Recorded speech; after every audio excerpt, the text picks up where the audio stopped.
Bismillahirrahmanirrahim. My name is Ashnathi.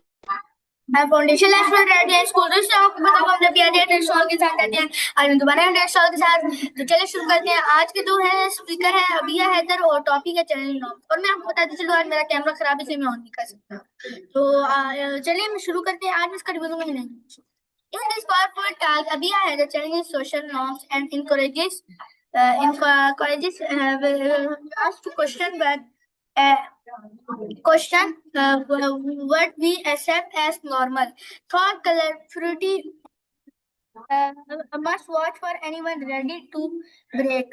A must watch for ready to break boundaries and growth. We'll see कि मेरा test talk उम्मीद है आपको पसंद आई होगी।